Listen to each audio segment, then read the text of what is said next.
If you love the Avoca Theatre the way it is, if you think that change must keep the character and the charm of the place, the time to act is now.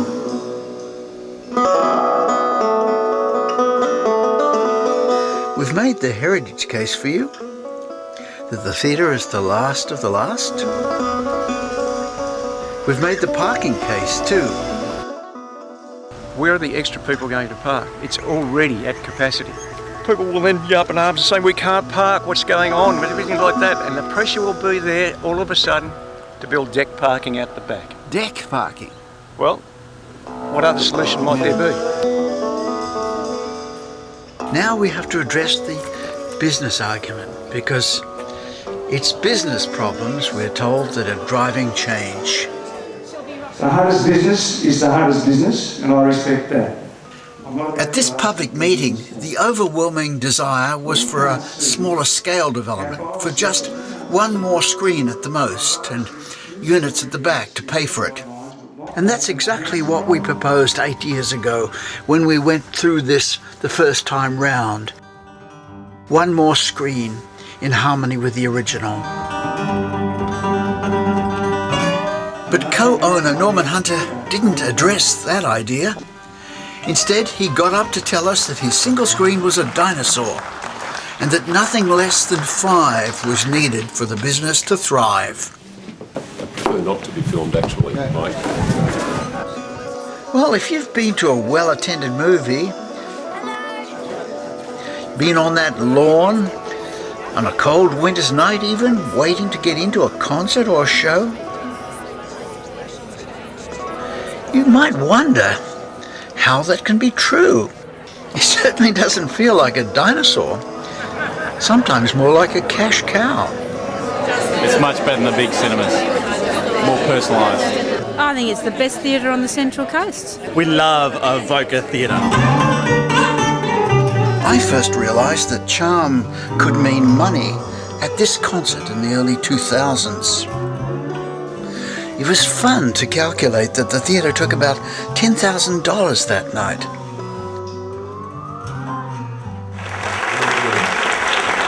And also I understand there's some potential changes to happen to this venue, and beautiful building. I've been in dozens of countries and dozens of theatres around the world. So I hope you will vote your opinion on what should be done here and support this place. That's a typical reaction. Visitors just can't imagine that this place would be in any sort of danger of change.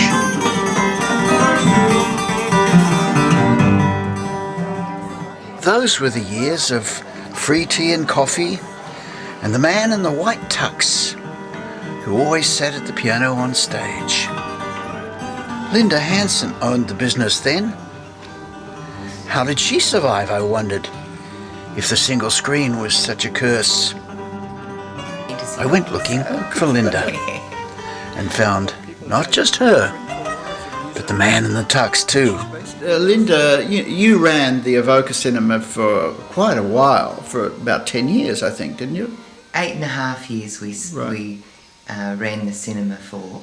You were doing okay despite paying them quite a lot, huh? Yes. We paid quite a high rent on the premises. We paid $6,000 a month. Really? Lease on the premises. And then all the rates? Yes, the rates, the insurances, all the outgoings on the building. And despite that, you were still able to stay above water? Yes. We were still able to cope, and it was more actually getting the films in that was the stressful part. Right. If we had the product, we had no problem.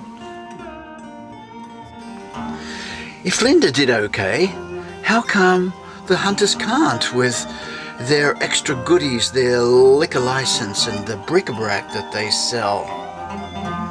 Not to mention the great events they stage, that lawn often full to capacity. And then the question is, will 5 screens be any better, either for them or for us? So if I was setting up a cinema with 5 screens, as opposed to my 1 screen that I have now, would I be able to show a much greater variety of movies? Theoretically, it should mean a lot more choice, 5 times the choice of a single screen. However, that's not necessarily the case, because for some of those 5 screens, at least, you will be wanting product from major distributors. With 5 screens, you become like tempting shelves to the majors, and they want to fill your shelves with their product.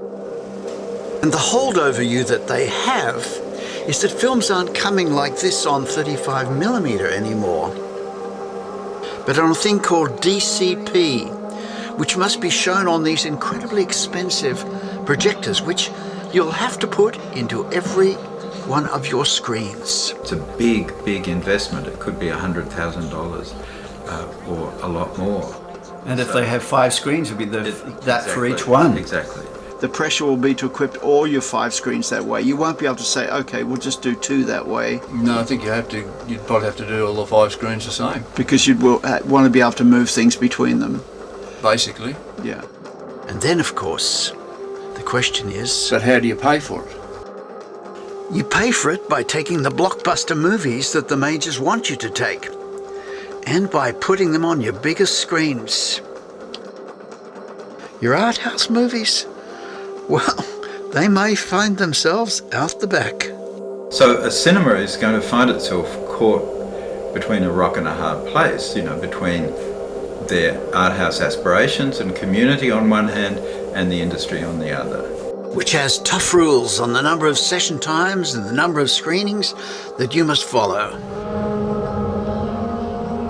They will want your screens. They will need your screens. They're wanting as many screens as possible and as many sessions as possible. I must mention that Andrew used to run Electric Shadows in Canberra, but close competition stole his audience, and those shadows are gone. Also, Mount Vic Flicks is closing, though Ron's looking for a buyer and the locals think it could become a community cinema. It is a tough game. Hoyt's, with its 8 screens, is just 10 k's from us. If we duplicate their programming or that of Cinema Paradiso, which is also exactly 10 k's away, that could be the end of us, given how those 2 multiplexes have so much more to offer to those who make the switch. Even Cinema Paradiso, for example, so much smaller than Erin Affair, has 10 eateries within its complex. Ironically, the solution is to probably keep on doing what they've been doing and what Linda Hansen did before them, be a second-run house.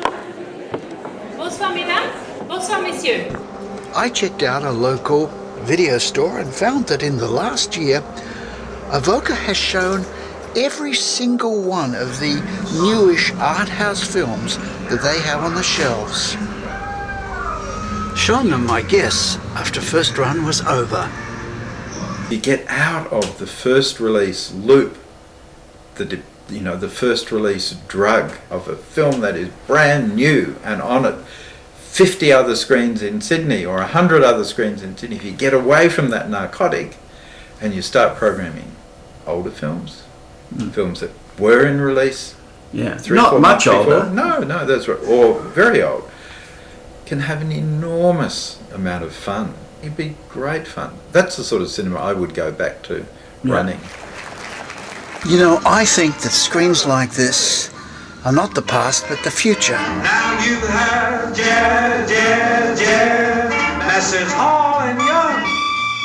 As people get better and better home movie systems, the reason to go out to the movies becomes more and more for the social experience. The Hunters know all about the power of doing things together, at their church, for example. But they don't seem to be able to see that the theatre is also a place to congregate, to share, and that the lonely feeling of the multiplex, the airport lounge feel of such places, will never match this. From the equator. I don't want to go home. because this is what going to the movies is all about. Going to Hoyts, you might as well hire a video, I reckon. I will not go to the new complex. This is a matter of principle.